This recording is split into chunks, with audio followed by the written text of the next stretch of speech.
Vote পড়েছে জাকসু নির্বাচনে, সেখানে 7.5 থেকে 8,000 ভোটার বা শিক্ষার্থী ভোট দিয়েছেন। এই ভোট নিতে 46 ঘন্টার মতো সময় বা তার চেয়ে একটু বেশি সময় লেগেছে। এবং আজকেই প্রধান নির্বাচন কমিশনার মোহাম্মদ মনিরুজ্জামান, জাকসু নির্বাচনের প্রধান নির্বাচন কমিশনার, তিনি বলছিলেন যে দুপুরের দিকে বলছিলেন যে বেশ কয়েকজন শিক্ষক বেশ অসুস্থ হয়ে পড়েছেন, আর একজন শিক্ষক তো মারাই গেলেন এই ভোট গণনার প্রক্রিয়ার বিষয়। মানে এত জটিল বিষয়, শিক্ষক মারা যাচ্ছেন, অসুস্থ হয়ে পড়ছেন, এত দীর্ঘ সময় লাগছে। জনাব এম এ আজিজ, এই প্রক্রিয়াটা কেমন হলো? ধন্যবাদ আপনাকে। দেখেন, আমার কাছে মনে হয়েছে সম্পূর্ণ ম্যানেজমেন্ট ফেইলিওর, পরিকল্পনার অভাব। আগে তারা যে একটা মেশিন, গণনা মেশিন আনার কথা ছিল, আমি দেখলাম যে ছাত্র দলের প্যানেলের পক্ষ থেকে অভিযোগ করা হলো সেটা জামাতের পক্ষে কেন। আবার শিবিরের প্যানেল থেকে বলা হলো যে তার ছবি তারেক রহমানের সাথে আছে, বেগম জিয়ার সাথে আছে, ইত্যাদি ইত্যাদি।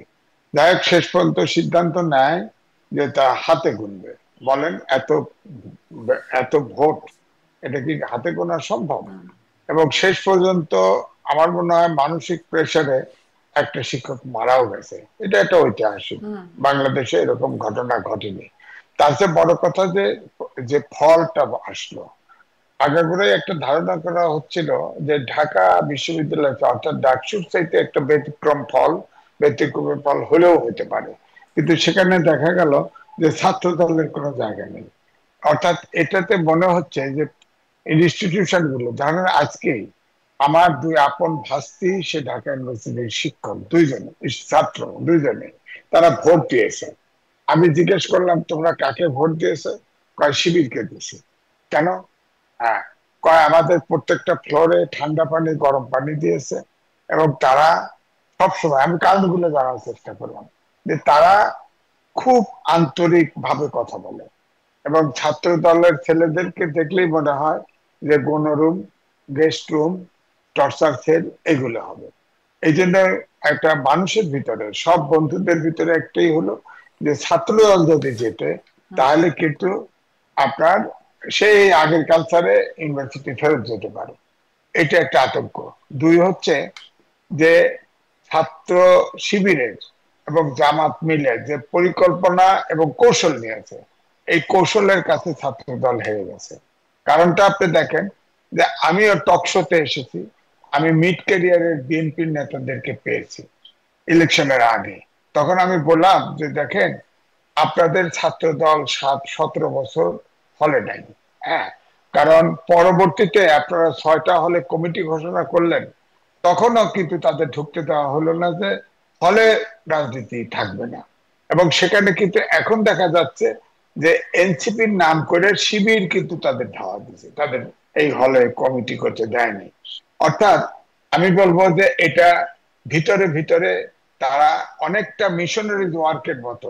আপনি দেখেছেন ভিপি যিনি নির্বাচিত হয়েছেন শিবির থেকে, তিনি বলেছেন যে আমি যার বড় ভাই বড় ভাই থাকবো, যার ছোট ভাই ছোট ভাই থাকবো, হলের ভিতরে যে কোনো কারোর সমস্যা হলে আমরা দেখবো, এমনকি পারিবারিক সমস্যা হলেও দেখবো, এটাই বলছে। তো সুতরাং তাদের এটা পলিটিক্স।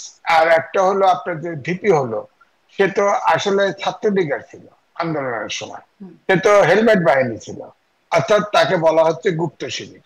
যখন 5ই আগস্টের পরিবর্তন হলো, যখন ভিসি সাহেব সবার মিটিং ডাকলো যে ইলেকশন টিলেকশন করা যায় কিনা, হঠাৎ করে এই ভিপি বললো যে আমি ঢাকা ইউনিভার্সিটির শিবির প্রেসিডেন্ট। তখন আত্মপ্রকাশ হলো। অথচ সে ছাত্রলীগের সাথে আত্মীকরণ হয়েছিল এবং ছাত্রলীগ হিসাবেই ছিল সে। এবং ছাত্রলীগ হিসাবে কতজনের অত্যাচার নিপীড়ন করছে আমাদের জানা নেই। তো যাই হোক, মোটামুটি আমার কাছে মনে হয়েছে যে ছাত্র জনাব এম এ দলের আজিজ, একটু এই পরিকল্পনা। প্রশ্নটা কি একটু আপনি করবো যে তাহলে ছাত্রলীগ হিসাবে কতজনকে নির্যাতন করেছে, বা সেই প্রশ্নটি যখন আসছে, আর ছাত্র শিবির হিসেবে আন্তরিকভাবে কথা বলেছে, ছাত্র শিবির হিসেবে পানির ফিল্টার দিয়েছে, এই মানে রূপ বদলানোর কোনো ব্যাপার আছে মনে হচ্ছে? না, রূপ বদলানো তো আছে, সিচুয়েশন বুঝে। ধরেন তখনকার সময়ে একটা ব্যাখ্যা একজন দিয়েছে, তখন আত্মরক্ষার্থে তারা ওইটা করছে, ছাত্রলীগের ভিতরে অনুপ্রবেশ করে থেকেছে এবং ছাত্রলীগের মতোই আচরণ করেছে। এখন তারা যখন নির্বাচনে গেছে, তারা যেহেতু হলের ভিতরে ছিল, ছাত্র দল কিন্তু হলের ভিতরে ছিল না, হলের বাইরে। 17 বছর 111 সহ এই 17 বছর কিন্তু ছাত্রদল ঢুকতে পারে নাই। তো ছাত্র দলের সাথে ওখানকার রেগুলার ছাত্রদের তেমন সম্পর্ক নাই। আর বাইরে 50% বাইরে ছাত্ররা থাকে, তারা তো হলেও থাকে না, কিন্তু যারা হলে থাকে তাদের সাথে আলাপ আলোচনা করেই কিন্তু সিদ্ধান্ত নেয়। কারণ সারা ঢাকা শহরে হলে ছিটে ছড়ে ছিটিয়ে আছে, কিভাবে হবে? তারপরে ধরেন এই বিভিন্ন পরীক্ষার সময় কোচিং সেন্টার, জি নানান রকম চিকিৎসা সেন্টার, অ্যাম্বুলেন্স, নানান রকম মিশনারি সার্ভিস দেওয়া হয়। এখানে পলিটিক্সটা করাই হয় মিশনারি ওয়ার্কের ভিতরে। হুম এবং আমি দেখছি, আমি তো ইউনিভার্সিটিতে ধরেন 71-এ ফার্স্ট ব্যাচ, আমি ইউনিভার্সিটি, হুম তখন আমি তো দেখেছি, হুম। তখন ছাত্র সংঘ ছিল। ছাত্র সংঘ তো আমাকে নানান রকম সহযোগিতার হাত বাড়িয়ে তো তাহলে দিয়েছে। তো ভালো, হয়তো মানে আমি তাহলে তো বেশ ফেল। ভালো, এরকম ভালো ভালো কাজ যদি করে তাহলে তো খুব ভালোই লাগে শুনতে। আমি আজ আমি আপনার কাছে আবারও আসবো, আপনি যে প্রসঙ্গটি উত্থাপন করলেন সেটি সহ আমি যে প্রশ্নটি দিয়ে শুরু করলাম, ডাক্তার আব্দুল লতিফ স্যার আপনার কাছে সেই প্রশ্নে আপনি এই যে একইভাবে জিজ্ঞাসা করি, ভোট প্রক্রিয়াটা এত যে জটিল মনে হলো, এত কষ্টসাধ্য, এত সময় সাপেক্ষ হলো, জাকসুর কথা বলছি, সেটি নিয়ে আপনার মূল্যায়ন, এবং ডাকসুর পরে জাকসুতেও যা দেখলাম ফলাফলে, যদিও ছাত্রদল বর্জন করেছিল একদম শেষের দিকে, ভোট গণনা শেষের, মানে ভোট গ্রহণের একদম শেষের দিকে, এই ফলাফলেও মানে আপনার কি মনে হচ্ছে ফলাফল কোথাও নেই ছাত্রদল? ছাত্রদল কোথাও নেই এটা নিয়ে এত উদ্বিগ্ন হবার কি আছে? আরো অনেক দলও তো নাই। তো ছাত্র দলও নাই, হেরে গিয়েছে, জিততে পারে নাই। কিন্তু নাই মানে যে তারা একদম ভোট পায় নাই, ব্যাপারটা তা না। এম এ আজিজ ভাই ঠিকই বলেছেন যে দীর্ঘ সময় ধরে ছাত্র দলের বিরুদ্ধেই ছাত্রলীগ এবং আওয়ামী লীগের সরকার ব্যস্ত ছিল। ছাত্র দলের লোকজনকে নিগৃহীত করেছে, তাদেরকে ক্যাম্পাসে ঢুকতে দেয় নাই, অনেককে পরীক্ষা দিতে দেয় নাই, নানান ভাবে তাদের ছাত্র জীবন এবং রাজনৈতিক জীবনকে বিঘ্নিত করেছে। কেননা আওয়ামী লীগের মধ্যে একটা অত্যন্ত দৃঢ় আত্মবিশ্বাস তৈরি হয়েছিল যে তারা জামাত শিবিরকে শেষ করে দিয়েছে এবং ছাত্র দলকে শেষ করবে, তারা একা একা থাকবে। তো এই ঘটনা ঘটাতে গেলে যেটা ঘটে সেটা হচ্ছে আহ শেষ পর্যন্ত যে একা বাঁচার কথা চিন্তা করে সে আসলে বাঁচতে পারে না, তারই প্রথম ধ্বংস হয়। তো ছাত্রলীগের ধ্বংস হয়েছে, আমরা দেখতেই পেয়েছি যে ছাত্রলীগ কিভাবে পলায়িত, লুক্কায়িত, ধিকৃত, নিগৃহীত হয়েছে। এখন এই অবস্থার পরে ঘটনাটা কি ঘটেছে? ছাত্রলীগের মধ্যেই আহ ছাত্র শিবির লুকিয়েছিল এবং ছাত্র শিবির সেটা স্বীকারও করছে। বিভিন্ন জায়গাতে ছাত্র শিবিরের নেতারা ছাত্রলীগ পরিচয়ে ছাত্রলীগের হয়ে ছাত্রলীগের সকল কুকর্মে সহায়তা করে তারপর বের হয়ে এসে বলেছিলেন যে তারা বাঁচার জন্য, সার্ভাইভালের জন্য এটা করেছেন। কিন্তু ছাত্রদল সেটা করে নাই, ছাত্রদল তাদের নিজের রাজনীতিতে ছিল। কিন্তু ঘটনা যেটা ঘটেছে, ছাত্রদল দীর্ঘ সময় ধরে ক্যাম্পাসে থাকতে না পারার কারণে তাদের যে বিচ্ছিন্নতা তৈরি হয়েছে ছেলে মেয়েদের সঙ্গে, এইটা তাদেরকে ক্ষতিগ্রস্ত করেছে। দ্বিতীয় হচ্ছে ছাত্রদলের সাংগঠনিক শক্তিও আমি মনে করি যে নতুন ভাবে গোছানো প্রয়োজন। এই জন্য যে ছাত্রদলের যারা নেতৃত্ব দেন, কেন্দ্রীয় নেতৃত্ব এবং যেসব রাজনৈতিক নেতা তাদের অভিভাবক হিসেবে কাজ করেন, তারা দীর্ঘদিন ধরে আসলে ছাত্র রাজনীতির যে একটা চেহারা বদলে যাচ্ছিল সেটাকে অনুধাবন করতে ব্যর্থ হয়েছেন। তৃতীয় যেটা ঘটেছে সেটা হচ্ছে আমি বলবো যে প্রশাসনের এক ধরনের পক্ষপাতও ছিল। প্রশাসন কিন্তু নানাভাবে আহ ছাত্রদল এবং ছাত্রলীগ বাদ দিয়ে অন্যদেরকে এক ধরনের যে সহায়তা করেছেন, এটা জাহাঙ্গীরনগর বিশ্ববিদ্যালয়ের শিক্ষকদের মধ্যে কেউ কেউ প্রতিবাদ করেছেন এবং ঢাকা বিশ্ববিদ্যালয়েও কেউ কেউ প্রতিবাদ করেছেন। এখন প্রশ্ন হচ্ছে যে তাহলেও কি এই পক্ষপাত না থাকলেও কি ছাত্র শিবির জিততো? না, জিততো। কারণ তারা তো আসলে অনেক বেশি ভোট পেয়েছে। কিন্তু একটা বিষয় লক্ষ্য করেন, ছাত্রলীগের সঙ্গে অঙ্গাঙ্গী ভাবে জড়িত থাকা একটি ছেলে অল্প কিছুদিন আগে ছাত্রলীগ ত্যাগ করে ভিপি হয়ে গিয়েছে। তার মানে ছাত্রলীগ যদি আসলে রাজনীতি করতে পারতো, এখন ভোটের জন্য দাঁড়াতে পারতো, হয়তো ছাত্রলীগও ভালো ফলাফল করে ফেলতে পারতো। আমি মনে করি যে বাংলাদেশে যে বিরাজনীতিকরণের প্রক্রিয়া শুরু হয়েছিল এবং বিশ্ববিদ্যালয়গুলিকে যে রাজনীতিহীন ভাবে রেখে দেওয়া হয়েছিল, বিশ্ববিদ্যালয় নির্বাচন না দিয়ে যে দীর্ঘ সময় বিশ্ববিদ্যালয়ের মধ্যে এক ধরনের রাজনীতিবিহীন ছাত্র রাজনীতি তৈরি করা হয়েছিল, এইটা হচ্ছে তার কুপ্রভাব।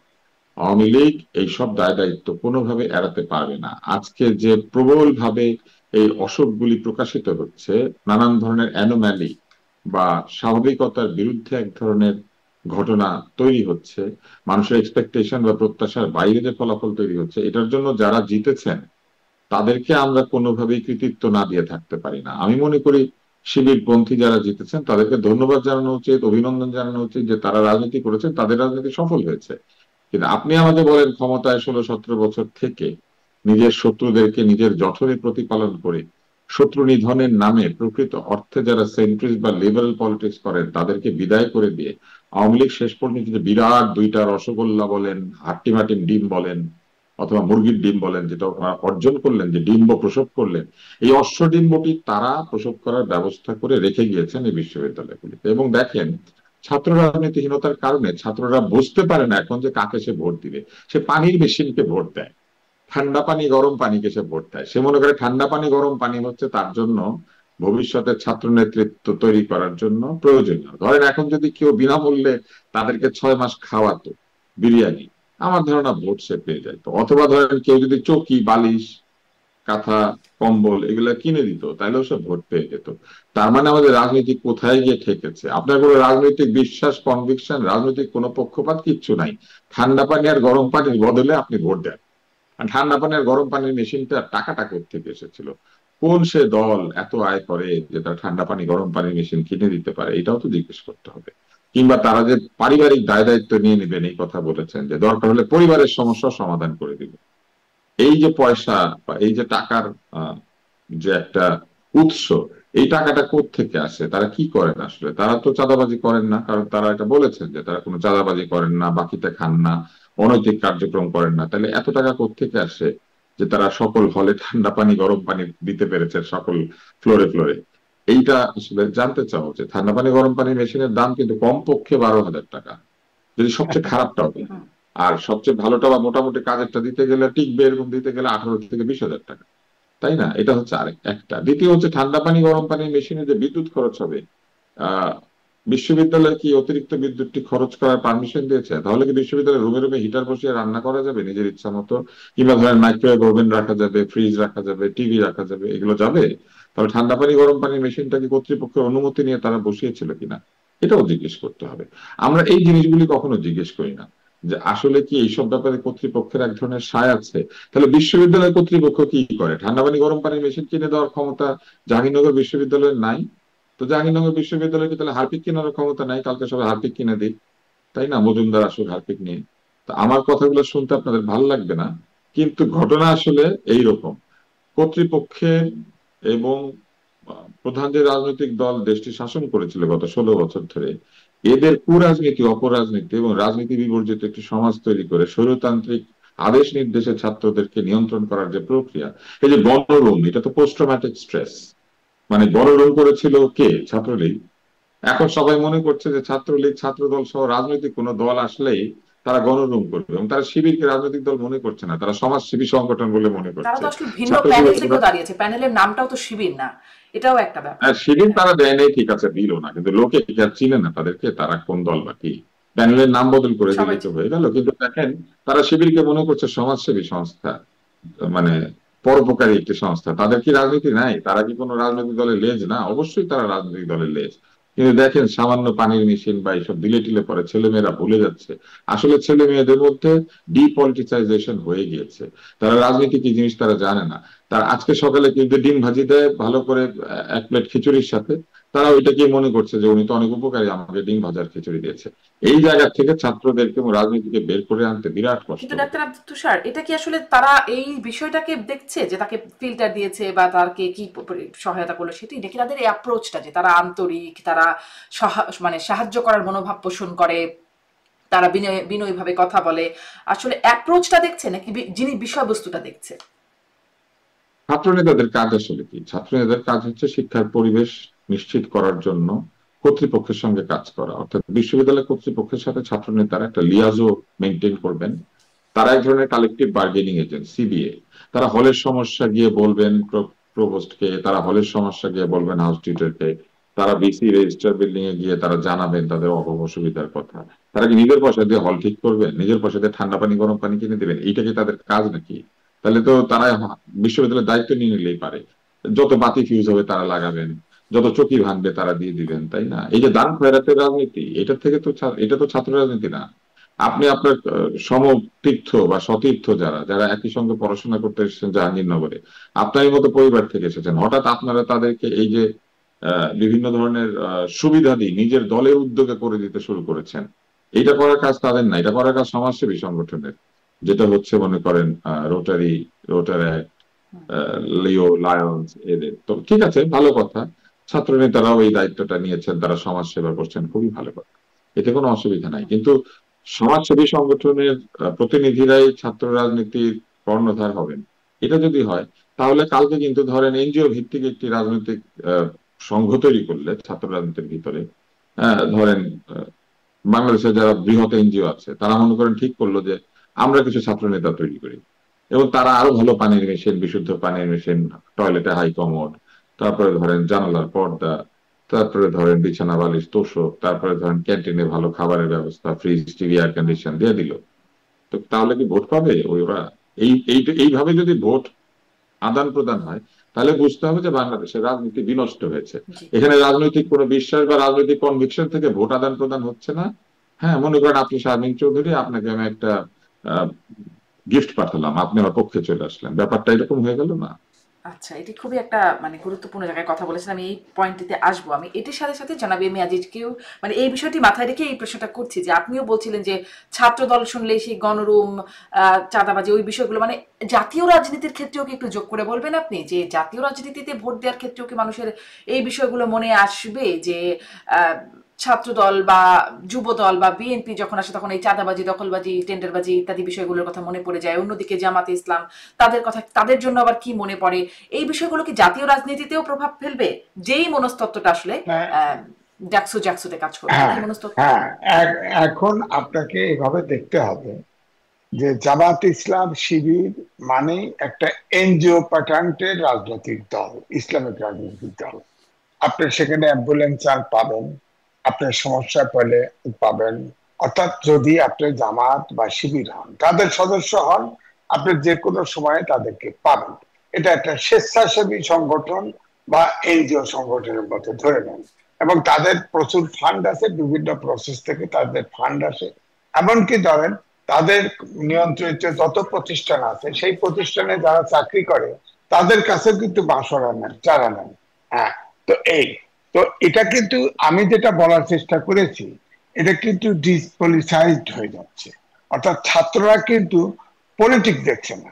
আমরা তো গণতন্ত্র চাই, দেশের মানবিক বাংলাদেশ চাই, আইনের শাসন চাই, সুশাসন চাই। এটা কিন্তু এখানে নাই। এখানে হচ্ছে মানবিকতাটা প্রধান। অর্থাৎ আপনাকে আমি সাহায্য করলে আপনি আপনার ভোট দেবেন, আপনাকে সব সাহায্য করার বিষয়টা তাদের কাছে আছে, সব অস্ত্র এইগুলো দেওয়া হচ্ছে। অর্থাৎ সামাজিক কাজ। আমার বক্তব্য হচ্ছে রাজনীতিটা তো গণতান্ত্রিক রাজনীতি তো গুপ্ত রাজনীতি দিয়ে হয় না। সুতরাং আমাদের দেশে এখন প্রয়োজন একটা আইন করা, যে গুপ্ত রাজনীতি চলবে কি চলবে না, গুপ্ত রাজনীতি কি গণতান্ত্রিক রাজনীতিকে প্রমোট করে কিনা। যদি গুপ্ত রাজনীতি হন তাহলে আন্ডারগ্রাউন্ডে যান, কিন্তু হরকাতুল গুপ্ত জামাত আছে। রাজনীতি না করে আসলে উপায় কি? ধরুন যখন ছাত্রলীগ ক্যাম্পাসে দাপিয়ে বেরিয়েছে, তখন তো আসলে শিবিরের রাজনীতি করার কোনো সুযোগও ছিল না, তো গুপ্ত না থেকে কি না, করবে? বা যদি বিষয়টা বলি না, এখন ছাত্রলীগ তো একদম মানে উধাও হয়ে যায় নাই, তারা এখন কি করবে? গুপ্ত রাজনীতি তো কোনো না কোনো ভাবে তো রাজনীতি থাকতে না, হলে তো না, জি। না, এই জন্য বলছি সাধারণ ব্যবস্থা পরিবর্তন আনতে হবে। কারণ এইটা পরিস্থিতিটা তৈরি হয়েছে কারণ রাজনৈতিক দলগুলির, ছাত্র সংগঠনগুলির লেজুর ভিত্তি করে। আপনি আগে দেখেন ছাত্রলীগ এবং ছাত্র দল, এই যে 17 বছর ছাত্র দল ক্যাম্পাসে ছিল না, সবসময় কিন্তু চেষ্টা করছে বল প্রয়োগ করে ছাত্রলীগকে আপনার করা, নিয়ন্ত্রণ করা, পারে নাই। ঠিক ওইটাই কিন্তু ইলেকশনের সময় আসছে, ওইটা খেয়ে গেছে, মানে সবার কাছে মাথার ভিতরে ঢুকে পড়ছে যে হায় হায় যদি ছাত্রলীগ পড়ে, ছাত্রলীগের আপনার বল প্রয়োগ করে, ছাত্র দলও বল প্রয়োগ করে। সুতরাং ছাত্রলীগের পরিবর্তে যদি ছাত্র দলও ক্ষমতায় আসে, তাহলে তারাও তো সেই গেস্টরুম, গণরুম, শক্তি প্রয়োগ এগুলি করতে পারে।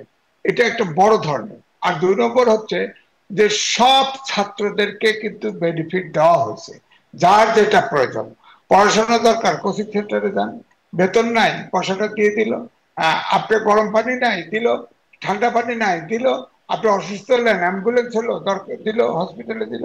হসপিটাল, তাদের হসপিটাল আছে, প্রয়োজনে চিকিৎসা দিল, সবই দিল। অর্থাৎ একটা মানুষকে মানে রীতিমতো নিজস্ব করে নেওয়া, এটা একটা এনজিও প্যাটার্নটা। এটা কিন্তু আমি বলবো এটা বিরাজনীতিকরণ। তো এই ধরনের রাজনীতি চলবে কিনা, এদেশে আইন হওয়া উচিত এবং সিদ্ধান্ত হওয়া উচিত এই ধরনের যে রাজনীতিতে গুপ্ত সমস্যা কোথায় জনাবে মেয়াজিজ? মানুষ যদি উপকৃত হয়, সেবা লাগলে সেবা পায়, ক্ষুধা লাগলে খাবার পায়, বা গরম পানি ঠান্ডা পানি পায়, বা যাবতীয় যেটির কথা ডাক্তার তুষার বলছেন, যদি এই বিষয়গুলো সব পেয়েই যায় তাহলে তার সমস্যা কি? তাহলে সমাজসেবা যত প্রতিষ্ঠান আছে সমাজসেবা অধিদপ্তরটাকে বন্ধ করে দেন, তারপরে যত এনজিও আছে, যত সমাজসেবী প্রতিষ্ঠান আছে সব বন্ধ করে দেন, তাই তাদের দরকার নাই। রাজনৈতিক দলগুলো একে করুক, পলিটিক্স বাদ দিয়ে এটাই করুক, সমস্যা কি? সমস্যা তো নাই। তো সুতরাং আপনার গণতন্ত্রের তো সংজ্ঞা আছে। গণতন্ত্র আইনের শাসন, সুশাসন, এগুলোকে বাইপাস করে আমি ব্যক্তি আপনাকে ভিন্ন অ্যাঙ্গেলে হেল্প করলাম, এটা তো গণতান্ত্রিক রাজনীতিতে হয় না। তারা তো সুতরাং এতদিন কিন্তু আপনাকে পলিটিক্সটা করবার সুযোগ পায় না। মানে আমি একটু জাস্ট আর্গুমেন্টের জায়গায় যাওয়ার চেষ্টা করছি যে তারা তো খুব বেশি রাজনীতি করবার সুযোগ পায় না, এখন না কেবল পেলো, তো তাদের দেখার না এখন না, সময় আসে। ঠিক আছে, হ্যাঁ, আমি ঠিক আছে, তারা যে সুযোগ পায় নাই, ছাত্র দলও পায় নাই, ছাত্র শিবিরও পায় নাই, কিন্তু দুটো দলের ভিতরে পার্থক্য দেখেন। ছাত্ররা ক্যাম্পাস, ছাত্র দল ক্যাম্পাসের বাইরে আছে, কিন্তু ছাত্র শিবির হলেই ছিল, ক্যাম্পাসেই ছিল, কিন্তু আন্ডারগ্রাউন্ডে ছিল, অর্থাৎ ছাত্রলীগের ভিতরে ঢুকেছিল। আমার বক্তব্যটা এখানে যে আপনি যেটা বলছেন যে তারা চাপে ছিল, হ্যাঁ, ছাত্র দল ছাত্র শিবির চাপে ছিল, এটা হওয়া উচিত ছিল না। গণতান্ত্রিক রাষ্ট্রে এটা হবে কেন? এই জন্যই তো সরকার পালায় গেছে বাধ্য হয়ে, সরকারকে তাড়াই দিচ্ছে তো ছাত্ররা। আরেকটা দেখেন, খেয়াল করে দেখেন, এই যে এনসিপির একটা প্যানেল ছিল, আপনি খেয়াল করে দেখেন, ছাত্র দলও নাই, অন্য কেউ নাই, খালি শিবির প্যানেল নিয়ে গেছে। আবার এনসিপি যে আমরা যে এত লম্পজম্প দেখি, এখন তো ভার্চুয়ালি যে ছাত্র দলদের 6টা হল কমিটি করলো, তারা বললো হলে রাজনীতি হবে না, এনসিপির নামে কিন্তু তাদের ধাওয়া দিয়ে, এটাও তো একটা গুপ্ত আক্রমণ এনসিপির নাম দিয়ে হয়েছে। হ্যাঁ, আমরা মনে করছি যে এনসিপির এখন যে আন্দোলন করছে, অভ্যুত্থান করছে, তাদের কত না ছাত্র আছে, তারা তো তাদের কোনার ভিতরেই নেই। অর্থাৎ এনসিপি কিন্তু একদমই নিঃশেষ হয়ে গেছে, ছোট হয়ে গেছে। আবার দেখেন, গুপ্ত রাজনীতি করে শিবির সামনে চলে আসছে, ছাত্রলীগ তো নিষিদ্ধ ঘোষণা করে আছে, ছাত্র দল হলের বাইরে চলে গেছে। আপনি ছাত্র দলের আগের ক্যারেক্টারটা দেখেন, আগে কিন্তু ছাত্র দল অত্যন্ত শক্তিশালী ছিল, কারণ তখন ছাত্ররা ছাত্রদের নেতা নির্বাচিত করত। এখন কিন্তু আপনার একজন, আমার একজন, অমকের একজন খাতির, অমকের খাতির মিলে একটা প্যানেল করে দেওয়া হলো, দেখা গেল যে তার ছেলে আছে, নাতি আছে, সেও নেতা, এরকম ভাব। তো ছাত্রদেরকে তো ছাত্র পলিটিক্স, শেখ হাসিনাও কিন্তু বলছিল যে এত বছর বয়সের উপরে ছাত্র রাজনীতি করতে পারবে না, একটা সিলিং কিন্তু দিয়েছিল, কিন্তু তাদেরকে ব্যবহার খারাপ করেছে, তাদেরকে হেলমেট পরেছে, নির্যাতন করেছে, এই জন্য কিন্তু ছাত্রলীগ আগে নিষিদ্ধ হয়ে গেছে। কিন্তু আপনার ছাত্র শিবির কিন্তু কিছু করে নাই, কিন্তু ছাত্র শিবির ছাত্রলীগ হয়ে, ছাত্রলীগ যা করেছে তারা তাই করেছে, কিন্তু ভোটটা নিয়ে গেল কৌশল এবং নানান পরিকল্পনা করে ভোটটা নিয়ে গেল, সাধারণ এই প্রশ্নটা ছাত্রদের ভোটটা। করছিলাম যেটা, সেটাই আবারও রেখে যাই, আসবো আপনার কাছে, যে তাহলে এই রকম কৌশল জাতীয় নির্বাচনেও নিশ্চয়ই তাদের কোনো না কোনো কৌশল আছে, এরকম কৌশল সেই নির্বাচনেও কার্যকর হবে কিনা, বা যেই বিষয়গুলো ভোটারদের মনস্তত্ত্বেও যেই বিষয়গুলো কাজ করেছে যার কারণে শিবির জয়ী হয়েছে, সেই মনস্তত্ত্বটা জাতীয় নির্বাচনেও কাজ করবে কিনা, এই প্রশ্নটা আমি আপনার কাছে করতে চাই, এবং এই প্রশ্নটা জনাব আব্দুল তুষার আপনার কাছেও। কিন্তু তার আগে একটু এটা শুনি, যেহেতু বিশ্ববিদ্যালয়ের নির্বাচনগুলো নিয়ে কথা বলছি, যে দেখলাম আমরা শিবিরের জয় জয়কার, দুই ডাকসু জ্যাকসু দুখানেই দেখলাম জয় জয়কার, সামনে আসছে ডাকসু, সেখানেও হয়তো কি হয় জানি না, দেখা যাক। তো এটি আসলে শিবির মানে জামায়াত কি বার্তা দিল, কি বার্তা পেল, বিএনপি কি বার্তা দিল, কি বার্তা নিজেরা পেল, আর এনসিপি যাদের কথা জনাবে মেয়াজিজ বলছেন নিঃশেষ হয়ে গেছে, তাদেরও আসলে কি অবস্থান, তারা কি বার্তা দিল আর নিজেরা কি বার্তা পেল বলে মনে হয়? কারণ এরাই তো প্রথম সারির দল, তাই জিজ্ঞাসা। জি, আগে যেটা বলেছেন সেটা দিয়ে শুরু করা উচিত, যে ছাত্রদল কেন কমিটি করতে পারবে না, বা হলে কেন কোনো রাজনৈতিক কমিটি হবে না, যেখানে শিবির সদর্পে ঘোষণা দিচ্ছে যে তারা শিবির সমর্থিত বা শিবিরেরই লোক তারা, এবং আমরাও সকলেই বলছি যে শিবির জিতেছে। তো যদি বিজয়ী হয় শিবির, আমরা পরাজিত হয় ছাত্র দল, তাহলে কমিটি করতে পারবে না কেন? কমিটি করতে বাধ্য হওয়ার কারণ কি? কারণ হচ্ছে কমিটি করলে সেই কমিটি একটা কাজ করবে হলের মধ্যে, এবং সেই কাজের সুযোগ ছাত্র দলকে দেওয়া হয় নাই। এনসিপি হোক বা সাধারণ ছাত্র জনতা নাম দিয়ে যে তাদেরকে ধাওয়া দেওয়া হয়েছে, হঠাৎ যে রাতের 12টার সময় মেয়েরা নেমে এসেছিল রাস্তায় যে না আমাদের হলে কমিটি হবে না, এইসব বলতে, এই বিষয়গুলো যে উদ্দেশ্যমূলক সেটা তো বোঝা গেছে। এখন ধরেন রাজনৈতিক পরিকল্পনা সব দলেরই থাকতে পারে, সামনে জাতীয় রাজনীতিতেও এই ধরনের কোন রাজনৈতিক পরিকল্পনা তার সাফল্য ব্যর্থতা আমরা দেখতে পারতে পারি, কিন্তু এটা কোনো অন্যায় কিছু না। রাজনৈতিক পরিকল্পনা যে কোনো দলের থাকতে পারে, কারণ তারা পরিকল্পনার মাধ্যমে বিজয়ী হবেন, তারা তার মারামারি করে বিজয়ী হবেন না। ভোট নিবেন, ভোটের মন যেভাবে জয় করা যায় সেভাবে জয় করার চেষ্টা করবেন। কিন্তু যেখানে সমস্যা সেটি হচ্ছে যে আপনি যদি লক্ষ্য করেন দেখবেন যে ছাত্রলীগ ছাত্র দল এই যে রাজনীতি, সেই রাজনীতিতে মাদার পার্টি তাদের নেতা নেত্রী ঠিক করার ব্যাপারে প্রভাব বিস্তার করে। কোন এক বৃদ্ধ ডেটা এক্সপায়ার্ড নেতা ঠিক করে যে ছাত্রলীগের সভাপতি কে হবে। এখানে ওবায়দুল কাদের গ্রুপ, নানক গ্রুপ, এরকম গ্রুপ আমরা দেখেছি। আবার এদিকে এই পাশেও আমরা ছাত্র দলও দেখেছি, ছোটখাটো গ্রুপিং বা বৃহৎ গ্রুপিংও দেখেছি। তো এই যে আমি দু একজনের নাম বললাম, এরা কবে কোন কালে ছাত্রলীগ এর নেতা ছিলেন, ছাত্র নেতা ছিলেন, সেই জিনিস কাজে লাগিয়ে তারা মাতব্বর হয়ে তারা সমস্ত কমিটি ঠিক করে দেন। কমিটি তৈরি করার সময় টাকা পয়সা লেনদেন হয়। এই যে জিনিসগুলি, এইগুলি এই দলগুলিকে, এই বুর্জোয়া রাজনৈতিক দলগুলির যে কমিটি, সেগুলিকে ক্ষতিগ্রস্ত করেছে। আপনি দেখেন কমিউনিস্টদের হয়ে রাজনীতি করা মেঘমল্লার এতগুলি ভোট পেয়েছে। শামীম একজন স্বতন্ত্র প্রার্থী, সে ঢাকা বিশ্ববিদ্যালয়ে এতগুলি ভোট পেয়েছে। কারণ কি? এর কারণ হচ্ছে যে এই যে উপর থেকে চাপিয়ে দেওয়া নেতৃত্ব, এটা বন্ধ করতে হবে। রাজনীতিতে জনপ্রিয় নেতাকে জনপ্রিয়তার মাধ্যমে ছাত্রদের মধ্য থেকে উঠে আসতে দিতে হবে। একেবারে নিষিদ্ধ করে দিতে হবে যে কোনো ছাত্রের যদি পুনর্ভর্তি থাকে তাহলে সে ইলেকশন করতে পারবে না। তুই বাবা ভর্তি হওয়া আরেকবার, তুই ফেল করেছিস বা যে কোনো কারণে হোক পুনর্ভর্তি নিয়েছিস, তুই পড়ালেখা কর, তুই তো আদু ভাই। আদু ভাইয়ের আবার রাজনীতি কি? রেগুলার স্টুডেন্ট না হলে তাকে কোনোভাবেই ভোটে দাঁড়াইতে দেওয়া উচিত না। রেগুলার স্টুডেন্ট ভোটে দাঁড়াবে, সে সময় মতো পাস করবে, চলে যাবে। আদু ভাইয়েরা বসে থাকে বা আদু ভাই হয় ইচ্ছা করে, এবং এটা কিন্তু আমাদের সময় রাজনীতির খেলা। আপনি দেখবেন মান্না সাহেব এসে একবার চিটাগাঙে ইলেকশন করে আবার ঢাকায় এসে ইলেকশন করেছেন। আমরা তখন ভাবতাম এগুলো স্বৈরাচারের বিরুদ্ধে বিরাট প্রতিবাদ। আসলে এগুলো অপরাজনীতি। এবং একইভাবে বাবলু সাহেবও করেছিলেন, তারপরে একইভাবে মোশতাক ভাইও করেছিলেন। হ্যাঁ, সুলতান মোহাম্মদ মনসুর এক প্রাপ্তবয়স্ক লোক, সেই লোক এসে এই কাজ করেছিলেন। এরা সব ছাত্রত্ব ত্যাগ করে এক একজন আঙ্কেল ছিলেন তখন, কিন্তু আমরা বুঝতাম না। আসলে আমরা ভাবতাম যে এরশাদ তাড়াতে হলে আঙ্কেল লাগে, কিন্তু এখন তো আর এরশাদ তাড়ানোর জায়গা নাই, এখন আঙ্কেল লাগে না। কিন্তু আঙ্কেলরা এখনো বিভিন্ন জায়গাতে বসে পড়েছে। এখন ধরেন আমিও আজকে ছাত্র রাজনীতি করলে হয়তো কোন একটা দলে গিয়ে ছাত্র বা যুবদের নেতা হয়ে বসে পড়তাম, যেটা খুবই হাস্যকর আর কি। এই হাস্যকর রাজনীতি প্রবণতার থেকে কিন্তু শিবির আলাদা, এটা চিন্তা করতে পারবে। শিবিরের নেতৃত্ব কিন্তু কারো বাপ মা দিয়ে ঠিক হয় না। এবং আপনি যদি প্রশংসা করতে না পারেন আপনার শত্রুকে বা যেই হোক আপনার, এটা হচ্ছে আরেকটা ছোট লোকই। যদি তারা তাদের পার্টির মধ্যে এক ধরনের প্রক্রিয়া চালু করেন, যে প্রক্রিয়া তারা কাজে লাগাতে পারছে, তাহলে যেটা ভালো সেটাকে ভালো বলতে হবে। এটা তো অবশ্যই ভালো। বাপমা দিয়ে কি আসলে রাজনীতি হবে নাকি?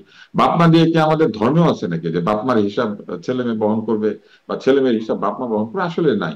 উন্নত বিশ্বে তাকান, ট্রাম্পের বাবা কে, তাই না? ওবামার বাবা কে, ক্লিন্টনের বাবা কে, মার্গারেট থাচারের বাপ কে? আমরা তো তাদের আব্বাদেরকে চিনি না। কিন্তু আমরা এখানে আমাদের ছাত্র রাজনীতি বলেন আর রাজনীতি বলেন, সবার আব্বা আম্মা 14 গোষ্ঠীর নাম জানি। এমনকি আত্মীয় স্বজন, মামাকে, খালাকে, চাচাকে, ফুপাকে, ভাইগনাকে, ভাগ্নিকে, ভাগ্নার বাচ্চাকে, এইগুলো শুদ্ধ আমাদের আওয়ামী লীগ চিনাই দিয়ে গেছে। আওয়ামী লীগ তো মোটামুটি তার বংশ তালিকাকে আওয়ামী লীগের মধ্যে প্রতিষ্ঠিত করেছিল। যে এইসব রাজনীতি যে শেষ পর্যন্ত খারাপ হবে, এটা তো আমরা তখন বলেছি বলে আমরা হয়েছি শত্রু। আবার এখন যখন বলছি এখন আমরা শত্রু হচ্ছে। এনসিপি কেন পারে না? এনসিপি না পারার কারণ হচ্ছে এনসিপি তো কোনো ছাত্রদের রাজনৈতিক দল না। এনসিপি এমনকি আন্দোলনের থেকে তৈরি হওয়া দল যদিও হয়, বাট আন্দোলনের সমস্ত কৃতিত্ব এনসিপির কাছে নাই। এই শিবির আন্দোলন করেছে, ছাত্র দল আন্দোলন করেছে, যারা অন্যান্য বিরোধী শক্তি তারা আন্দোলন করেছে। আন্দোলনের পরে সেই সব তরুণরা যার যার দলে ফেরত গিয়েছে। তারা কি এনসিপি রাজনীতি করার জন্য বসেছিল? তা তো বসে থাকে নাই। যে কারণে ছাত্রদের রাজনীতি যেহেতু এনসিপি আগে করে না, এনসিপির নেতারা যেহেতু নিজেরাও ছাত্রলীগ, ছাত্র শিবির, ছাত্র দল থেকে এসেছেন, তাদের অতীতের রাজনীতি তো এইসব দলের সাথে, তো স্বাভাবিকভাবেই তাদের সমর্থকরা তো তাদের আগের দলে রয়ে গিয়েছেন এবং তারাই এখানে ভোটাভুটি করেছেন। যে জন্য এনসিপির সমর্থিত যদি কোনো অংশ থাকে, তারা ভোট নিতে পারে নাই, কারণ তাদের নেতারা যে দলে ছিলেন ওই সেই সব দলেই আবার ভোট নিয়েছে। তাদের তো ছাত্র রাজনীতির কোনো ইতিহাস নাই, বা তাদের হয়ে ছাত্র রাজনীতি করার কোনো ক্রেডিট আছে এমন নেতা নাই। এবার হচ্ছে তৃতীয় প্রশ্নটা, সেটা হচ্ছে যে আপনি জানতে চেয়েছেন যে এই যে একটা পরিস্থিতি, এই পরিস্থিতিটা আসলে আমাদেরকে কোথায় নিয়ে যেতে পারে। তা আমি শুধু দুই লাইনে বলি। এইটা হচ্ছে ডিপলিটিসাইজেশনের বা বিরাজনীতিকরণের প্রথম একটা ফলাফল আমরা দেখতে পাচ্ছি, যেখানে ছাত্ররা এখন কোনোভাবেই রাজনৈতিক প্রজ্ঞা আছে এমন নেতা নির্বাচনের চেষ্টা করছেন, এবং তারা ধরে নিয়েছেন যে বিশ্ববিদ্যালয় প্রশাসন কিছু করবে না, তার রুমের ফ্যান বিশ্ববিদ্যালয় প্রশাসন দিবে না, তার বাথরুমের কমোড কিংবা তার বাথরুমের যে সিঙ্ক বা বাথরুমের যে কল সেটা বিশ্ববিদ্যালয় প্রশাসন দিবে না, মানে বিশ্ববিদ্যালয় প্রশাসন তারই কিছু দিবে না। একটা পড়াবে, কিন্তু শিক্ষক নিয়োগ করবে, রেজিস্ট্রার বিল্ডিং এ যাবে, অনেক দেন দরবার করে সার্টিফিকেট পাবে, সে একদিন বাইরে আসবে। এইটুকুই হচ্ছে বিশ্ববিদ্যালয় প্রশাসনের কাজ। কিন্তু বিশ্ববিদ্যালয়ের যে ভৌত সুবিধাদি, এই সুবিধাদি নিশ্চিত করা যে প্রশাসনেরই কাজ, এইটা ছাত্ররা ভুলে গিয়ে ভাবছে যে এটা ওই ছাত্রদের লোকজন করে দিবে, মানে নেতা নেত্রীরা করে দিবে। তো ব্যাপারটা যে কত খারাপ, অর্থাৎ কিন্তু বিশ্ববিদ্যালয় ডক্টর আব্দুল মুত্তাসির, প্রশাসনের আমি একটু এখানে একটা কাছে প্রশ্ন তাদের করতে ন্যায্য চাই। দাবি না করে হ্যাঁ, তারা রফিক ভাই শফিক ভাইয়ের কাছে নিজেদের দাবি করছে, এবং রফিক ভাই শফিক ভাই তাদেরকে লুঙ্গি কিনে দিচ্ছে, গামছা কিনে দিচ্ছে, টয়লেট কিনে দিচ্ছে, যা দরকার সেটা কিনে দিচ্ছে। আপনি এই বলছেন এখানে একটা রাজনীতিটা আসলে বিরাজনীতিকরণের জায়গা তৈরি হয়েছে, ছাত্ররা এখন অবশ্যই নিজেদের ব্যক্তিগত ছোট ছোট স্বার্থ বা পুরোপুরি যা যে যা দরকার সেই বিরোধীকরণ বিষয়গুলো তাকাচ্ছে। হয়ে কিন্তু আমি যাচ্ছে, প্রশ্নটা ডক্টর এটাই আব্দুল কিন্তু মুত্তাসির এটা ব্যাপার। করতে আপনি চাই। দেখেন যে আওয়ামী লীগ নাই, হ্যাঁ, বিএনপি নাই, কমিউনিস্ট পার্টি নাই, কোন স্বীকৃত রাজনৈতিক দল নাই, এমনকি একটা রাজনৈতিক দল নতুন গজিয়েছে তারাও নাই। আছে কারা? কোচিং করায়, টাকা দেয়, পড়ায়, অনেক কিছু করে, মানে তারা সমাজসেবী একটি রাজনৈতিক সংগঠন। তো তারা আছে, তার মানে সমাজ সেবা হয়ে গিয়েছে এখন রাজনীতির প্রধান কাজ। হুম। তারা আছে, বাকিরাও তো ছিল, ভোট তো করেছে, অল্প স্বল্প ভোট পেয়েছে, না, কেউ তারা ভালো তো ভোট ভোট পেয়েছে। পাচ্ছে না, সামান্য পাচ্ছে, হ্যাঁ, কম পাচ্ছে, জিততে পারছে না কোথাও। জিততে তার পারছে মানে না, ওই কিন্তু ভোট রাজনীতিকে, পাচ্ছে। ওই রাজনীতিকে মানুষ প্রত্যাখ্যান করেছে, হুম, অন্তত ভোট এইবার পাচ্ছে। করেছে। কিন্তু আমার এটাই প্রশ্ন ছিল যে বিরাজনীতিকরণ হচ্ছে বলে আপনারা বলছেন, আপনি বলছেন ছাত্ররা এখন রাজনৈতিক প্রজ্ঞা দেখে না। এখানেই আমি আবারও প্রশ্নটা করছি যে রাজনৈতিক প্রজ্ঞা যে দেখছে না, এটা আমরা এখন কিভাবে বুঝতে পারি বা এটা কিভাবে আমরা বলতে পারি? রাজনৈতিক প্রজ্ঞা দেখানোর সময় তো সামনে নাকি, যখন তারা কাজ করবে না নেতা না, হিসেবে। আপনি এদের এই যে বক্তৃতা দেখেছেন শারমিন চৌধুরী, হ্যাঁ, আপনি এই যে এতগুলি এতগুলি যে আহ, প্রার্থী দাঁড়িয়েছেন, একমাত্র শামীম ছাড়া আরেকটা নাম বলেন তো, সুন্দর করে কথা বলতে পারে, প্রচুর পড়াশোনা করে, কিংবা তাদের বক্তৃতার মধ্যে এক ধরনের দূরদর্শিতা, বুদ্ধিমত্তা, প্রশ্নোত্তর যখন হয়েছে সেই প্রশ্নের উত্তরের ক্ষেত্রে তাদের প্রত্যুৎপন্ন মতিত্ব, অর্থাৎ প্রেজেন্স অফ মাইন্ড, তাদের ভাষা ব্যবহারের দক্ষতা, আপনি বলেন তো আরো 10-12টা নাম আমি শুনি একটু, তাইলে তো বোঝা যায়। একজন নেতা ভবিষ্যতে, আমরা ধরে নেই যে ছাত্র নেতারা ভবিষ্যতে আমাদের রাজনৈতিক নেতা হবেন, তারা, এটা প্রথম পার্ট। এবং এই ছাত্র নেতারা ভবিষ্যতে আমাদের রাজনীতির ময়দানে আসবেন এবং আমাদের রাজনীতিকে পরিবর্তন করবেন। তো এরা ছাত্র অবস্থাতেই তো এদের এই বক্তৃতা দেওয়ার দক্ষতা তৈরি হয় নাই, লেখাপড়া খুব একটা করে বলে মনে হয় না, বা পড়াশোনার বাইরে অন্য বইপত্র পড়ে বলে মনে হয় না তাদের কথাবার্তায়। তাদের যে একজনের সঙ্গে আরেকজনের আক্রমণ ও প্রতি আক্রমণের ভাষা, সেই ভাষাও যে খুব সুললিত সেটাও মনে হয় না। এরকম সবার কথা বলছি না, আছে, যেমন আমি নাম বলতে পারি, আমি মেঘ মোল্লারের বক্তৃতা বা কথাবার্তা, ও যখন যুক্তি দিয়ে কথা বলে যথেষ্ট যুক্তি দিয়ে কথা বলে, এরকম আরো কিছু দুই পাঁচজন যে নাই তা না।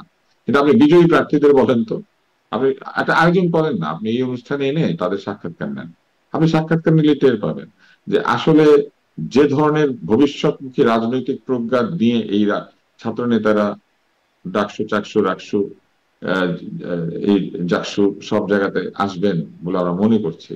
আপনার কি মনে হয় যে আসলে সেই রকম দেখা আপনি পেয়েছেন? আপনার দেখে মনে হচ্ছে এই হচ্ছে ভবিষ্যতের বিল ক্লিন্টন। কিন্তু বারাক ওবামা যখন তার ফ্র্যাটার্নিটি, স্টুডেন্ট ফ্র্যাটার্নিটি নির্বাচন করে, তখন থেকে ছাত্ররা তাকে মনে করেছে যে যে ছেলে এরকম বক্তৃতা দেয়, সে একদিন সেনেটর হবে, সে একদিন অথবা কংগ্রেসম্যান হবে, হুম, হুম, সে একদিন গভর্নর হবে, অথবা সে একদিন প্রেসিডেন্ট হবে। জি। কিন্তু মানে আপনি বলেন তো, গণতন্ত্র তো আপনি আমার বলেন এটাই তো যে এখান থেকে ছাত্ররা যা একজনের মনে নাম করছে। বলেন, সারা বাংলাদেশের নেতা হবে আপনার মনে হচ্ছে, একটা নাম বলেন তো, মানে জাতীয় আমার কি মনে রাজনীতির হচ্ছে নেতা সেটা তো হিসেবে। আসলে খুব ম্যাটার করে না, বা তখন আপনারও কি মনে ঘরে হয় ঘরে, সেটাও ম্যাটার করে না। তখন যারা বাংলার ভোট ঘরে দেবে ঘরে ভোটার, তারা পানির যা মেশিন মনে ঠান্ডা করছে। হবে, গরম হবে, তাই না? এরা যখন ভবিষ্যতের রাজনীতি যাবে, বাংলার ঘরে ঘরে পানির মেশিন ঠান্ডা হবে, গরম হবে, বাংলার ঘরে ঘরে লুঙ্গি গামছা তোয়ালে যাবে, বাংলার ঘরে ঘরে চৌকি যাবে, তাই না? ঘটনা তাই ঘটবে না? এইভাবে কি রাজনীতি হবে ভবিষ্যতে? জি, মানে এটাই আসলে প্রশ্ন করছিলাম যে আমি মানে আমরা যাকে ভাবছি ভালো হতে পারতো বা ভালো হবে, ছাত্ররা যা মনে করছে তার একটা প্রতিফলন ঘটেছে এখানে। আপনি এম এ আজিজও বলছিলেন বিরাজনীতিকরণ, এখানে আমি আসলে বারবার প্রশ্নটা করছি বিরাজনীতিকরণ কেন হচ্ছে। এবং এম এ আজিজ ওই প্রশ্নটা কিন্তু এবার আমি একটু আসতেই চাই যে জাতীয় রাজনীতিতে এই ভোটারদের এই মনস্তত্ত্ব এবং প্রার্থীদের বা দলগুলোর এই কৌশল, এর প্রভাব কেমন পড়বে বলে মনে হয়? আচ্ছা শোনেন, বিরাজনীতিকরণ কেন বলবো? জি, বলবেন। আমার আপন ভাতিজি আমার প্রতিদিন এসে খেয়ে যায় আমার বাসায়, হ্যাঁ, আমি জানি না সে কাকে ভোট দিচ্ছে, আমি শুনে স্টান। এখন আপনি দেখেন, আমার কাছে যেটা মনে হয়েছে যে এই যে ডাকসুন বলেন, আপনার জাকসু বলেন, ডাকসু বলি নির্বাচন, ডাকসু যতগুলো ধরেন, এটা 8th ডাকসু নির্বাচন হয়েছে 54 বছরের ভিতরে। কিন্তু যতবার ডাকসু নির্বাচিত ভিপিজিএস থাকতো, সব আন্দোলনে তারা কিন্তু অগ্রভাগে ছিল। কিন্তু এবারে যে ডিজাস্টারটা হলো, এই ডাকসুর ক্যারেক্টার পরিবর্তন হয়ে যাবে, দিচ্ছে বটে, কিন্তু কোন দল কিন্তু এই এই এখন ডাকসুর নেতৃত্বে কোনো আন্দোলনে যাবে না। আর এই ডাকসু যে ক্যারেক্টার, যেটা ইলেকশনে যেটা দেখালো, এবং জামাতের সাথে যেটা বললাম যে কৌশল এবং পরিকল্পনা, তারা এটা ঠিক ইমোশনালি, অর্থাৎ নানান রকম সামাজিক কর্মকাণ্ড দিয়ে এই ছাত্রদেরকে মোটিভেট করবে, এবং শেষ পর্যন্ত দেখবেন দেশটা ডিপলিসাইজড হয়ে একটা ইমোশনাল জাতিত্ব তৈরি হবে, যে এরকম পাইলে ভালো হয়। আপনি বরাবরই যদি দেখা যায় গরম পানি পাইলে ভালো, ঠান্ডা পানি পাইলে ভালো, আমার চিকিৎসা হলে আমাকে হসপিটালে নিয়ে যায়, পড়াশোনার বেতন না দিতে পারলে আমার বেতন দিয়ে দেয়, তাই তো ওইভাবেই ছাত্ররা অভ্যস্ত হবে। তাহলে তো এটা ডিপলিটিসাইজ হলো না, পলিটিক্স এখানে কোথায়? কিন্তু ছাত্রদের তো ডাকসুতে গঠনতন্ত্র আছে, গঠনতন্ত্র অনুযায়ী যেটা আছে সেই কাজটা করবে। গঠনতন্ত্রে তো কম নাই, প্রয়োজনে অ্যাড করবে। গঠনতন্ত্রের বাইরে গরম পানি দেওয়া এটা তো কোনো রাজনীতির অংশ নয়। এটা সমাজসেবা হলে সমাজসেবা করুক, সমাজসেবা অধিদপ্তর আছে, তারও অধীনে কাজ করুক না, তাতে তো বাধা নাই, সমাজসেবা করার কোনো তো বাধা নাই। কিন্তু যেখানে রাজনীতি আছে, সেখানে রাজনীতির বাইরের অ্যাক্টিভিটি চালানোই আমার বক্তব্য হচ্ছে যে সেটা উচিত না, সেটাই বিরাজনীতিকরণের অংশ, এবং সেটা অ্যালাউ করা উচিত না। আপনি, আমি এইটাই বলছি যে এই কিন্তু ইলেকশনে এটা যদি ছাত্রদল দুইটা করতে চাইতো বা অন্য দলগুলো তাদেরকে কেউ বাধা দিত যে তোমরা এই সমাজ বাধা দিত না, বাধা দিত না, কিন্তু তাদের ইমেজটা তারা তো এখনো গরম পানির তো বারান্দায় নিতে পারতো না, কারণ তাদের হলে তো প্রবেশ করার সুযোগ নাই। এক, ছাত্রলীগ এবং ছাত্র দলের ফেস ভ্যালু তো একই, ওরা শক্তি প্রয়োগ করছে না। আগে ছাত্রদল যখন বিএনপি ক্ষমতায় ছিল শক্তি প্রয়োগ করছে না, এখন ছাত্রদল আওয়ামী লীগ যখন ছিল ছাত্রলীগ প্রয়োগ করছে। কিন্তু ছাত্রলীগ যখন আওয়ামী লীগ ক্ষমতায় ছিল, ছাত্রদল কিন্তু ছাত্রলীগের ভিতরে ঢোকে নাই। আবার বিএনপি যখন ক্ষমতায় ছিল, ছাত্রদল যখন বল প্রয়োগ করছে, ছাত্রলীগ কিন্তু বিএনপির ছাত্র দলের ভিতরে ঢোকে নাই। কিন্তু এখন এবারে কিন্তু ছাত্র শিবির, তারা কিন্তু ছাত্র দল লীগের ভিতরে ঢোকা ছিল। এবং এই জন্য বলা হয়, আমি বলছি যে গণতান্ত্রিক রাজনীতিতে গুপ্ত রাজনীতি চলতে পারে না, এটা আইন করে নিষিদ্ধ করা উচিত, আইন করে। তাহলে তো আপনি বলেন হিল ট্যাক্সে তো বহুত বহুত পার্টি স্বাধীনতা চাচ্ছে, স্বায়ত্তশাসন চাচ্ছে, ওরা কেউ মিজোরাম, কেউ তিব্বতে পালিয়ে থাকে, তাদেরকেও অ্যালাউ করেন, এটাও তো গুপ্ত রাজনীতি, তাদেরকে তো আপনি প্রকাশ্যে নিতে পারছেন না। সুতরাং প্রকাশ্য রাজনীতি মানেই গণতান্ত্রিক রাজনীতি, আপনাকে এখন প্রকাশ্যে রাজনীতি করতে না দিলে কি হবে? ধরুন এখন ছাত্রলীগ, তারা তো একটা বড় ফোর্স ছিল বা আছেও, তারা তো সবাই উদ্যোগ হয়ে যায়, এই প্রশ্নটা না, আপনার প্রশ্নটা তো এটাই করতেছেন, এটা তো আমরা আশা করি না। তারা সবাই গণতন্ত্রের স্লোগান দেয়, কেউ ধরেন নানান ইস্যু তৈরি করে, এ রাজাকার, সুতরাং একে ইয়ে করো, নির্মূল করো, এ স্বাধীনতা বিরোধী শক্তি নির্মূল করো, এ মুক্তিযুদ্ধের পক্ষের শক্তি, তাকে সুযোগ দাও। এরকম তো ছিল এক সময়। এখন হচ্ছে যে সিচুয়েশন যেটা করা হচ্ছে, আপনি দেখেন মুক্তিযোদ্ধারা কোনো কথা বলতে পারবে না, মত চলে যাবে, মুক্তিযুদ্ধ যাবে। দেখেন কয়েকটা ঘটনা ঘটল না। এখন বিএনপি হচ্ছে মুক্তিযোদ্ধার দল, শহীদ president Ziaur Rahman sector commander ছিল, তার দল, সেখানে আশ্রয়, মুক্তিযুদ্ধের আশ্রয় নাই। কোন প্রতিবাদ করছে? আপনি খেয়াল করছেন? ফজলুর রহমানকে বরঞ্চ 3 মাস সে অ্যাডভাইজার, 3 মাস তার পদ স্থগিত করছে। তাহলে আপনি মুক্তিযোদ্ধারা কেমন দাওয়াতে জয়েন করবে বলেন? কোথায় যাবে বলেন? আওয়ামী লীগ তো কার্যক্রম নিষিদ্ধ, হ্যাঁ মুক্তিযোদ্ধা বলতে মুক্তিযোদ্ধা দিয়ে একটা পলিটিক্স করে, ভুয়া মুক্তিযোদ্ধা ভরে ফেলছে। তো সুতরাং আমাদের তো এখন মুক্তিযুদ্ধ যারা করছে, ধরেন আমি মুক্তিযুদ্ধে ছিলাম, আমার তো কোনো আশ্রয় জায়গা নেই, কেউ বিশ্বাস করে না, আমার কারো জায়গা নাই তো আমার। এখন যদি আমি কথা কই, ববাসী করবে। হ্যাঁ, অর্থাৎ মুক্তিযুদ্ধের কোনো বয়ান বাংলাদেশে থাকবে না, এরকম একটা পরিস্থিতি তৈরি হয়েছে। শুধু কি মানে মবের ভয় পাচ্ছে থাকে, নাকি আসলে গ্রেপ্তারের ভয়ও আছে সাথে সন্ত্রাস দমন আইনে? না, গ্রেপ্তারের ভয়ে শোনেন, যখন 5ই আগস্টের পরিবর্তন হলো, তখন প্রেস ক্লাবে বৈষম্য বিরোধী, তখন তো এনসিপি ছিল না, বৈষম্য বিরোধী ছাত্র দলের ছাত্র গ্রুপের একটা টিম আসলো, এসে তারা তালিকা করে দিল যে এরা ফেসিবাদের দোষর, তাদের প্রেস ক্লাব মেম্বারশিপ চলে গেল। আপনি দেখেন সেক্রেটারিয়েটে এক জায়গায় আগুন লাগছে, শর্ট সার্কিটে আগুন তো লাগতেই পারে, সব সাংবাদিকের অ্যাক্রিডিটেশন কার্ড বাতিল হয়ে গেল। বলেন, আপনি দেখেন 160 জনের মতো সাংবাদিক গ্রেপ্তার আছে, এদের ভিতরে অনেকেই টাকা পয়সা মালিক, ক্রাইম করেছে মানলাম, তাদের বিচার হোক। অথচ অনেক অনেক সাংবাদিকের বিরুদ্ধে খুনের মামলা দেওয়া হয়েছে। আপনার কি বিশ্বাস হয়? আপনি তো সংবাদপত্রের লোক, আপনার কি বিশ্বাস হয় যে আমি অপরাধ করতে পারি, আমি চুরি করতে পারি, আমি খুন করব? আমার কথা সত্য, খুন করলে বিচার করুক, ফৌজদারি মামলা যা আছে করুক। এখন এই যে তারপরে ধরেন পত্রিকা বলেন, প্রতিষ্ঠান বলেন, সব দখল হয়ে গেছে, মাথা বদলে গেছে, ভিতরে বদলে গেছে। হ্যাঁ, এই যে এগুলা আমি তো এই জন্য বলি, বর্ডার উইদাউট রিপোর্টার প্রত্যেক বছর সূচক দেয় না, এই তিনটি কারণে, এই কয়েকটি কারণে সূচক নেমে আসবে বাংলাদেশে। যদিও ডক্টর মোহাম্মদ ইউনূস বলতেছে যে আপনারা যা সমালোচনা করেন করেন, হ্যাঁ কোনো সমস্যা নাই, কিন্তু ভিতরে ভিতরে তো সব মব সন্ত্রাসের সব দখল, এই জনকণ্ঠ কয়েকদিন আগে দখল হয়ে গেছে। কর্মচারী আর সাংবাদিকরা কমিটি করে পত্রিকা চালাতেছে, আর বেতন পায় না, বেতন পায় না। বলেন আপনি এটা হলো? অনেক বড় বড় পত্রিকা বলেন, টেলিভিশনে বলেন, আপনার হেড অফ নিউজ, সিও বদলে গেছে, ভিতরে আপনার সাংবাদিক বদলে গেছে। তো এটা এটা সংবাদ, এটা স্বাধীন গণমাধ্যমের পরিস্থিতি আছে, এইরকম আছেই, আগেও ছিল, এখন ভেবেছিলাম যে সেটা হয়তো চলে যাবে, কিন্তু সেই প্রশ্নটার জন্য এটা রয়ে গেছে।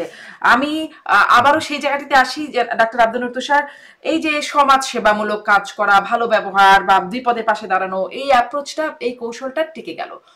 অন্যদিকে মানে যেটি জনাব এম এ আজিজ বলছিলেন যে মুক্তিযোদ্ধাদের দল বিএনপি বা মুক্তিযুদ্ধের কথা বলা যে দলগুলো আছে, তাদের অবস্থান সেখানে দেখা যাচ্ছে না, বরঞ্চ মুক্তিযুদ্ধ বিরোধিতার ইতিহাস যেই দলের সাথে তাদের ছাত্র সংগঠনের এরকম জয় জয়কার, মানুষ মানে ছাত্রদের কাছে কি এখন তাহলে এই যে বিষয়গুলো, যে কৌশলগুলোর কথা আমরা আলোচনা করছিলাম, সেই কৌশলগুলোই মুখ্য, আর মুক্তিযুদ্ধের চেতনা বা মুক্তিযুদ্ধ যে বিষয়টা সেটি আসলে গৌণ এখন? বিষয়টা এত সরলীকরণ করলে হবে না। এইখানে আপনাকে ফিরে যেতে হবে মুক্তিযুদ্ধের চেতনাকে একটি পণ্যে পরিণত করার যে প্রক্রিয়া শুরু করেছিল আওয়ামী লীগ। সেইখানে মুক্তিযুদ্ধের চেতনা মূলত রাজনৈতিকভাবে বিক্রি করার জিনিস না। মুক্তিযুদ্ধ একটা রাজনীতি ছিল, কিন্তু সেই রাজনীতি আওয়ামী লীগের রাজনীতি না। লোকজন মুক্তিযুদ্ধ এই জন্য করে নাই যে আওয়ামী লীগ ক্ষমতায় আসবে, লোকজন মুক্তিযুদ্ধ করেছিল তার নিজের স্বাধিকার পাওয়ার জন্য। যে স্বাধিকার আন্দোলনের প্রধান নেতা হিসেবে সেই সময় আওয়ামী লীগের একাধিক নেতা আবির্ভূত হয়েছিলেন, যাদের নেতৃত্বে ছিলেন শেখ মুজিবুর রহমান। ফলে জনগণ তখন আওয়ামী লীগকে বেছে নিয়েছিল স্বাধীনতা অর্জনের জন্য। আওয়ামী লীগ জনগণকে বাইছে নেয় নাই স্বাধীনতা আনার জন্য, জনগণ আওয়ামী লীগকে বেছে নিয়েছিল, ভোট জনগণ দিয়েছিল, তাই না?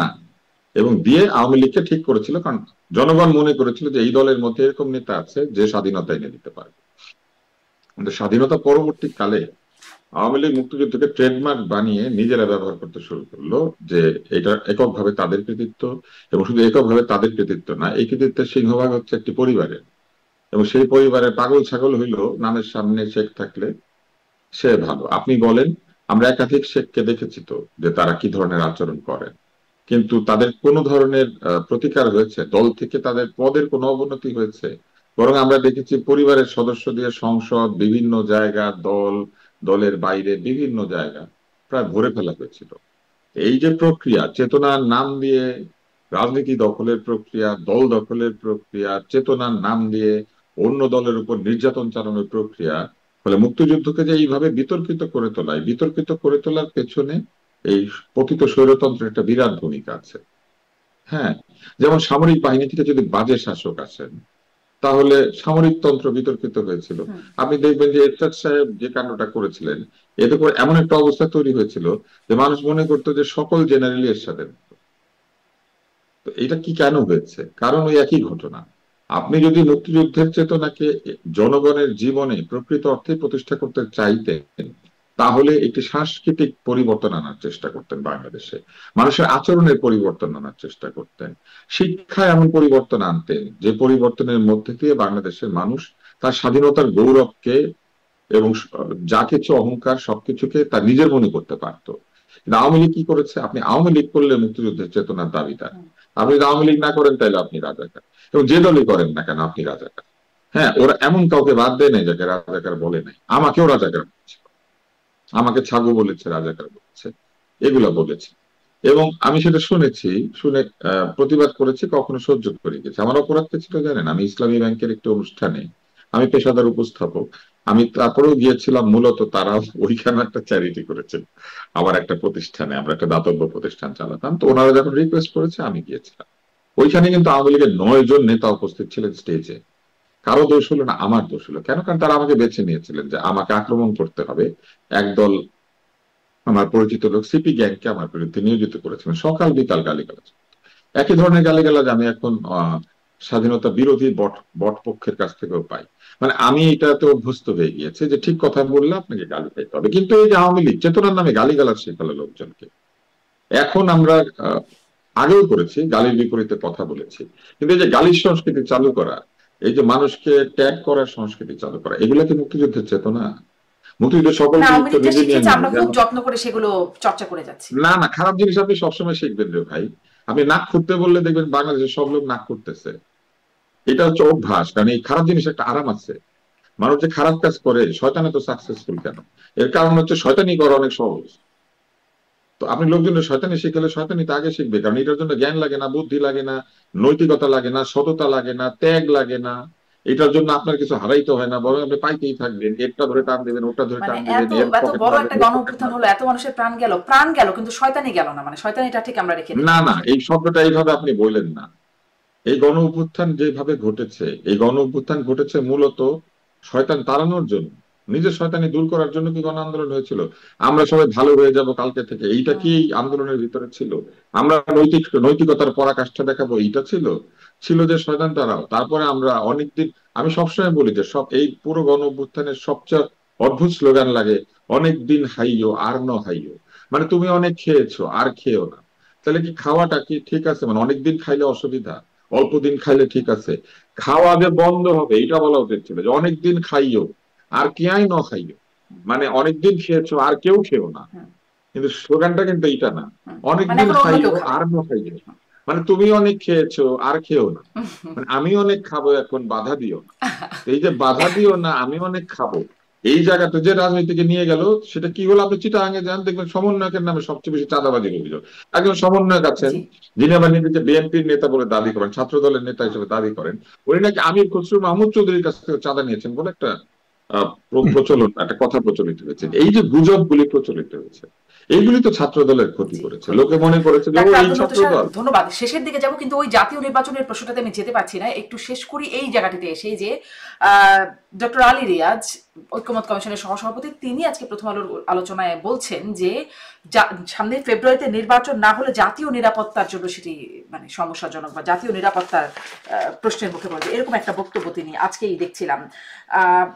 জাতীয় নিরাপত্তা বিঘ্নিত হবে। জি জনাব এম এ আজিজ, এখানে একটু জানতে চাই, এখনো না হলে জাতীয় নিরাপত্তা বিঘ্নিত হবে, মানে না হলে এই প্রশ্নটা খোদ মানে সরকারের ভেতর থেকে বা কর্তৃপক্ষের কাছ থেকে আসছে কেন? না দেখেন, জাতীয় নিরাপত্তার ডেফিনেশন তো ভয়ঙ্কর। এই কথাটা তার মুখ থেকে আসা উচিত হয় নাই। তিনি অন্য রাষ্ট্রের আপনার সদস্য বলেই হয়তো এই কথা বলতে পারেন। জাতীয় নিরাপত্তা ভয়াবহ ব্যাপার। আমার মনে হয় আমরা ওই জায়গায় যাব না। তবে এখন যে ঐক্যমত্য কমিশনের তিনি ভাইস প্রেসিডেন্ট হিসেবে কাজ করছেন, আজকেও যে বৈঠক করেছেন, যেসব জায়গায় অসঙ্গতি রয়ে গেছে, সেখানে জামাতে ইসলামের অ্যাডভোকেট তিনিও ছিলেন শিশির মনি। তিনি তো এই সরকারের বৈধতা চ্যালেঞ্জ করেছেন। তিনি তো 106 অনুচ্ছেদ থেকে পাইলো, এইসব সব প্রশ্ন তুলেছে। তা আমার তো মনে হয় জামাতে ইসলাম, বিশেষ করে আমি বলবো, সাথে তো স্বাভাবিকভাবে এনসিপি যাবে, ইসলামিক আন্দোলন যাবে, এরা যাবে। এই ঐক্যমত্য কমিশনের তো সমাধান হচ্ছে বলে আমার কাছে মনে হচ্ছে না। এবং তখন আপনি এটাই আমি বলবো, জাতীয় নিরাপত্তা হুমকির স্বরূপ মানে তো ভারত এসে এই দেশ দখল করতে পারে না। এই দেশ তো রক্ত দিয়ে স্বাধীন করা, ঠিকই এটা প্রতিহত হবে। কিন্তু আমাদের কথা হচ্ছে আমাদের রাষ্ট্র ব্যবস্থাপনার পরিবর্তন ঘটে যাবে কিনা এই চিন্তায়। যেমন ধরেন ফেব্রুয়ারিতে বলা হয়েছে সরকারের পক্ষ থেকে, সিরিয়াসলি বলা হয়েছে যে অবশ্যই আগামী বছরে ফেব্রুয়ারির প্রথমার্ধে কেউ ঠেকাতে নির্বাচন পারবে না। হবে। হ্যাঁ, কেউ ঠেকাতে পারবে না। কিন্তু আপনি দেখেন এই অনেকগুলো ঘটনা ঘটে, যেমন আমরা এই ডাকসু নির্বাচন নিয়ে আলোচনা করলাম, সেরকমই নেপালে যে যে কারণে যা যা ঘটেছে, আপনি বাংলাদেশে সেই পরিস্থিতি বিরাজ করছে। এখন আমরা পিসফুলি সরকার পরিবর্তন হবে নাকি নেপালের মতো করে হবে, এটার জন্য অনেকেই মনে আছে, জনশ্রুতি আছে যে এরকম ঘটনা ঘটতে মানে পারে। সামনে তবে আবার আমাদের নির্বাচন দেশে নেপালের মতো পরিস্থিতি ঘটতে পারে বলে আপনি আশঙ্কা করছেন? নেপালের মতো করতে পারে, অথবা 111-এর মতো শান্তিপূর্ণ ভাবে হতে পারে। এই সরকার ফেব্রুয়ারিতে নির্বাচন দিতে পারবে না, করতে পারবে না, এই ধারণাটা মানুষের ভিতরে, সচেতন নাগরিকদের ভিতরে, কিন্তু পলিটিশিয়ানদের ভিতরে এই ধারণাটা কিন্তু শক্ত হয়ে গেছে, জি। বদ্ধমূল হয়ে গেছে। সুতরাং আমাদেরকে, আমার মনে হয় দুর্যোগ আছে। আর যে এনসিপি যেটা হলো, যে এই ডাকসুর শেষ ভিতর করবেন। যে বোঝা গেল যে যাই বলেন, যে তারা কিন্তু আস্তে আস্তে কেমোথেরাপি খেয়ে ছোট হয়ে যাচ্ছে, তাদের পৃথিবী খুব ছোট হয়ে জি, গেছে। আপনি আগে আর বলেছেন তারা যে এত পৃথিবী শেষ বিতর্কিত। হয়ে গেছে। হ্যাঁ, জনাব এম এ আজিজ, ধন্যবাদ। একটু ডাক্তার আব্দুল লতিফ আপনার কাছে ছোট্ট করে এই বিষয়ে বিশ্লেষণ জানতে চাই যে এখনো কেন না হলে এই শঙ্কাটার বিষয়টা আসছে। আপনার কি মনে হয়, আপনিও কি সামনে নেপালের মতো বা একাগরের মতো, বা আপনি আসলে কি পরিস্থিতি দেখেন? আমি কখনোই অরাজনৈতিক কোনো সমাধান আমি বলি না কখনো, কারণ এটা তো আমরা চাই না। যা আপনি চান না সেটা আপনি বলবেন। আপনি কি বলবেন, ধরেন আপনাকে কেউ জিজ্ঞেস করলো যে আগামী বছর যদি আপনি আহ গরুর মাংস খেতে না পারেন তাহলে কি হবে, আপনি বলবেন আমার ক্যান্সার হবে। মানে আপনি মনে মনে আপনার ক্যান্সারের কথা ভাববেন, তো আমরা যেমন ভাবি না সেটা, সেরকম আমাদের এটা ভাবারও কোনো কারণ নাই যে আহ, খুব খারাপ হবে, আবার একটা ওইরকম অবস্থা তৈরি হবে যেমন নেপালে হয়েছে, কিংবা আরো অরাজকতা তৈরি হবে, কিংবা এটা ভাবারও কারণ নাই। তবে আশঙ্কা তো মানুষের মধ্যে থাকবে। আশঙ্কাকে আপনি নিবৃত্ত করতে পারবেন কিভাবে? আপনার কাজের মধ্যে দিয়ে। আপনি আমাকে বলেন, নেপালে এই ঘটনার পরে কত দ্রুত তারা নির্বাচনের তারিখ দিয়ে দিয়েছে। এর কারণ হচ্ছে তারা বুঝতে পেরেছে যে নির্বাচন মানে হচ্ছে জনগণের রায়। জনগণের রায় যেই ক্ষমতা আসুক, জনগণ সেটার দায়িত্ব নেয়। তো নিলে আরেকটা ধ্বংসযজ্ঞ, আরেকটা অরাজকতা, আরেকটা অসুবিধা এটা আসলে এড়ানো যায়। তো আপনি শ্রীলঙ্কাতেও খেয়াল করে দেখেন, শ্রীলঙ্কাতে যখন এই ধরনের অরাজকতা হয়েছিল, আপনি দেখবেন যে যে সরকার ক্ষমতা এসেছিল দ্রুত নির্বাচনের ঘোষণা দিয়েছিল। এবং এই যে নির্বাচন যে আসলে দ্রুত অরাজকতাকে দূর করে, এটা তো পরীক্ষিত সত্য। কিন্তু এই সরকার কি করেছে, তারা নিজেরাই দীর্ঘদিন ধরে বলেছে বিচার হবে, এইটা হবে, সংস্কার হবে, অমুক হবে, তমুক হবে, আমরা করব। নির্বাচন নিয়ে তাদের এক ধরনের দ্বিধাদ্বন্দ্ব মানুষের কাছে প্রকাশিত হয়েছিল। তারপরে বিভিন্ন রাজনৈতিক দল চাপ দেওয়ার পরে তারা জুনে হবে সেইখান থেকে ফেব্রুয়ারিতে এসেছেন, মানে 4 মাসে গিয়েছেন। এখন প্রশ্ন হচ্ছে, যদি ফেব্রুয়ারিতে নির্বাচন না হলে পরে বিরাট জাতীয় নিরাপত্তার হুমকি হয়, তাহলে ডিসেম্বরে হলে হুমকি তো আরো কম হওয়ার কথা।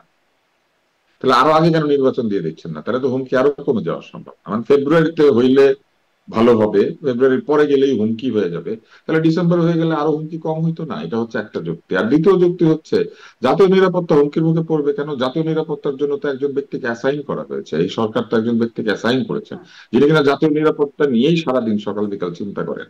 আর এই যে ভদ্রলোক আলী রিয়াজ সাহেব এটা বললেন, উনি কি হঠাৎ ওই যে এরকম হয়েছে? আমি শেষ করি, আমি আপনাকে একটা গল্প বলি। আমাদের ছোট